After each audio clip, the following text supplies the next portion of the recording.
नमस्कार. न्यूज डंकामध्ये मी महेश विचारे आपल्या सगळ्यांचं मनपूर्वक स्वागत करतो. मित्रांनो, भारताने आत्ताच पाकिस्तानला जो दणका दिला त्यानंतर पाकिस्तान सुधारेल अशी आपली अपेक्षा आहे.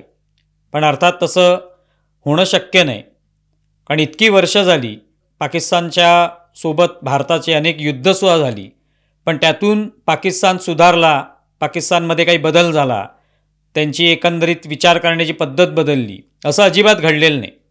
त्यामुळे आत्ताही ते होईल असं अजिबात मानण्याचं कारण नाही. आणि याचं कारण म्हणजे काही ज्या घटना पाकिस्तानमध्ये घडलेल्या आहेत त्यावरनं आपण हा अंदाज बांधू शकतो.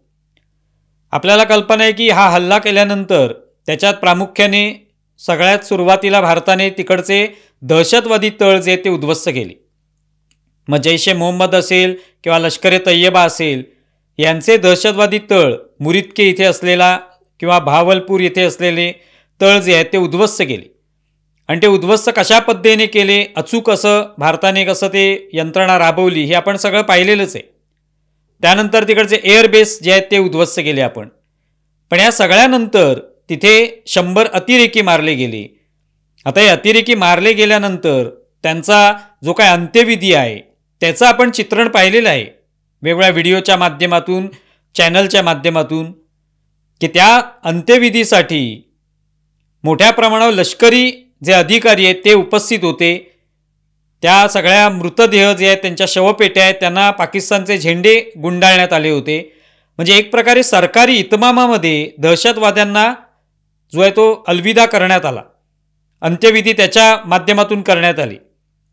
अशी पाकिस्तानची स्थिती आहे की दहशतवाद निर्माण करणं, दहशतवादी निर्माण करणं, दहशतवादाला पोसणं, त्यांना योग्य पद्धतीचं प्रशिक्षण देणं, हे काम पाकिस्तान करते. हे जे दहशतवादी तळ उद्ध्वस्त झाले ते सुद्धा पाकिस्तान आता उभारणार आहे.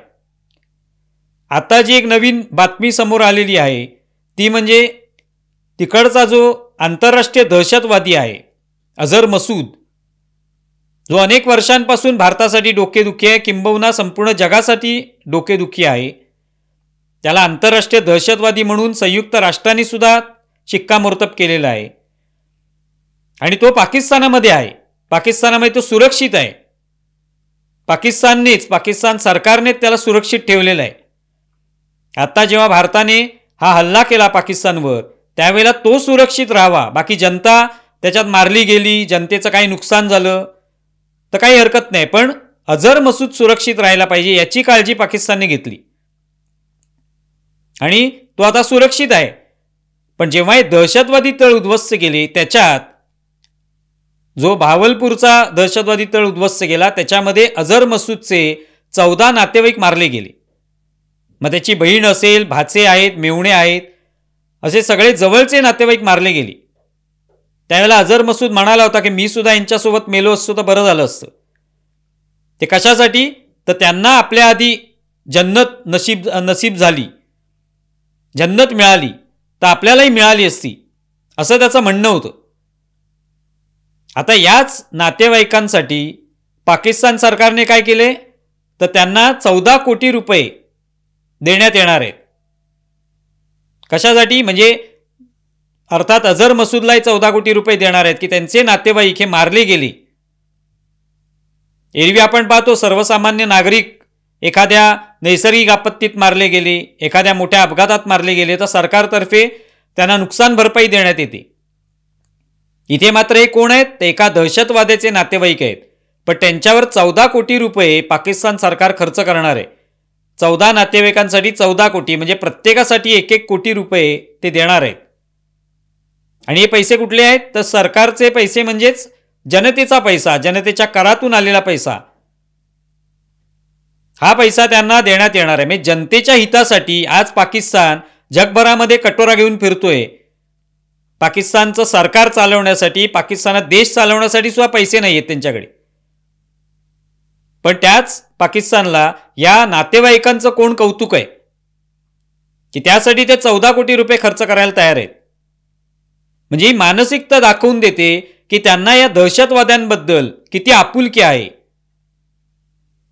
हे जे दहशतवादी तळ आज उद्ध्वस्त झालेले दिसत आहेत तेच ते उभे सुद्धा करून देणार आहेत. पाकिस्तान सरकारने घोषणा केली आहे की हे दहशतवादी तळ पुन्हा उभे राहतील, पुन्हा त्यांची बांधणी केली जाईल नव्याने. अर्थात त्याच्यातून काय होणार आहे, पुन्हा दहशतवादात निर्माण होणार आहे, दहशतवाद पोचला जाणार आहे. का तिथे याच दहशतवाद्यांना ट्रेनिंग देण्याचं काम होत होतं. हा जो अझर मसूद आहे आज सुरक्षित आहे. पुन्हा एकदा जेव्हा हे तळ उभे राहतील तेव्हा पुन्हा तो प्रशिक्षणाच्या कामामध्ये आपल्याला दिसून येईल. याच अझर मसूदने यापूर्वी भारतावर जी काही दहशतवादी हल्ले झालेत, आक्रमणं केलेली आहेत, मग संसदेवरचा हल्ला असेल, मुंबईवरचा हल्ला असेल 26/11चा, पुलवामाचा हल्ला असेल, हे सगळे अझर मसूदच्याच नेतृत्वाखाली झालं, त्याच्याच आदेशावरनं झालं. तोच यातला मास्टर माइंड आहे. आणि त्याच्या नातेवाईकांना पाकिस्तान काय करते, 14 कोटी रुपये देते. म्हणजे पाकिस्तानची मानसिकता आहे की या दहशतवादाला भले याच काही दिवसांसाठी त्यांनी सीज फायर घेतला असला, याचना केली असेल भारतासमोर की बंद करा, आमच्यावर आता हल्ले करू नका, पण हे काही दिवसांपुरतं आहे. त्यांचं शेपूट हे वाकडंच राहणार आहे. कुत्र्याचं शेपूट जे आहे ते नळीमध्ये घातलं तरी ते सरळ कधी होत नाही, ते वाकडंच राहतं. आताच एक पेंटॅगॉनचे माजी अधिकारी अमेरिकेतले मायकल रुबिन यांची एक मुलाखत झाली. त्याच्यामध्ये त्यांनी म्हटलं की ज्या वेळेला पाकिस्तानच्या एअरबेसवर हल्ले करण्यात आले आणि ते सगळे एअरबेस उद्ध्वस्त झाले, 11 एअरबेसवर हल्ले झाले, त्यावेळेला पाकिस्तानला लक्षात आलं की आता काही खरं नाही आपलं. तेव्हा पाकिस्तान हा भेदरलेल्या कुत्र्याप्रमाणे सगळीकडे याचना करत फिरत होता की भारताला आवरा, भारताला थांबायला सांगा. शेपूट घालून हाच पाकिस्तान सगळीकडे फिरत होता. आणि शेवटी मग ते सीज फायर झालं, युद्धबंदी झाली, शस्त्रसंधी झाली. म्हणजे ही उपमा त्यांनी दिलेली आहे. पण हा जो भेदरलेला कुत्रा आहे, शेपूट घातलेला कुत्रा, हा तसा भेदरलेला कायम राहील अशी अजिबात शक्यता नाही. असं अजिबात मांडण्याचं कारण नाही. काही दिवसांनी पुन्हा तो भारताचा चावा घेण्यासाठी सरसावणार आहे. जो देश एका दहशतवाद्याच्या नातेवाईकांसाठी 14 कोटी रुपये खर्च करतो, मारले गेलेल्या अतिरेक्यांसाठी अत्यंत सरकारी इत्मामात, शाही इत्मामामध्ये त्यांचा अंत्यविधी केला जातो, जिथे दहशतवादी तळ पुन्हा उभारून देऊ असं आश्वासन दिलं जातं, तिथे आणखी काय अपेक्षा असणार आहे. म्हणजे आणखी काही दिवसांनी पुन्हा एकदा असाच हल्ला वेगळ्या पद्धतीने केला जाऊ शकतो भारतावर आणि पुन्हा भारत त्यांचा हल्ला करेल. पण या कुत्र्याचं शेपूट जे आहे ते वाकडंच राहणार आहे.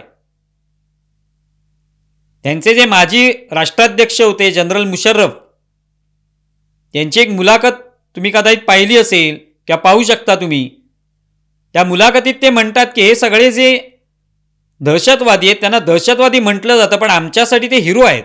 त्यांना आम्ही ट्रेनिंग दिलेलं आहे, त्यांना आम्ही प्रशिक्षण दिलेलं आहे, आम्ही त्यांना घडवलेलं आहे. कशासाठी केलंय तर काश्मीरला स्वातंत्र्य मिळवून देण्यासाठी, काश्मीर स्वतंत्र करण्यासाठी.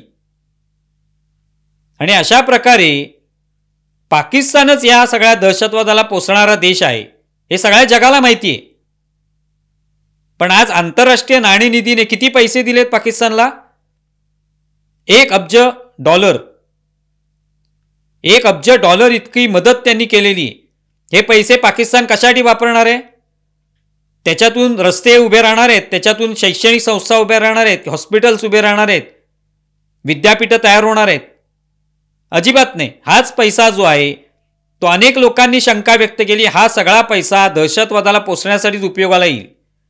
हेच दहशतवादी तळ याच पैशातून उभे राहतील, किंबहुना याच्यापेक्षा आणखी नवीन तळ उभे राहतील, आणखी लोकांना दहशतवादाकडे वळवण्यात येईल,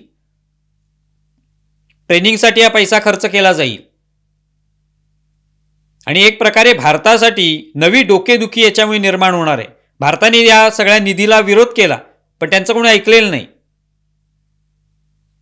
अनेक लोकांनी विरोध केला की हे पैसे तुम्ही देताय तेच पैसे दहशतवादासाठी वापरले जाणार आहे.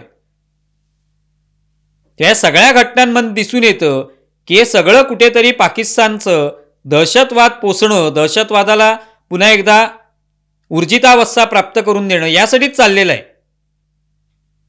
कुठेही दहशतवादापासून आपण लांब जाऊ, भारताने आता हल्ला केला आहे, आपल्याला कुठेतरी शहाणपण आलेलं आहे, आपण सुधारणार आहोत, अशी शक्यता तिळमात्रही आता दिसत नाही. त्यामुळे येत्या काळामध्ये ही डोकेदुखी भारतासाठी कायमच राहणार आहे. त्याच्यावर एक योग्य उपाय करणं आवश्यक आहे.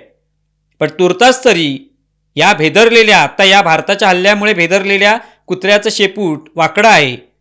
म्हणजे किती काळ हा भेदरलेला राहील कुत्रा हे माहिती नाही.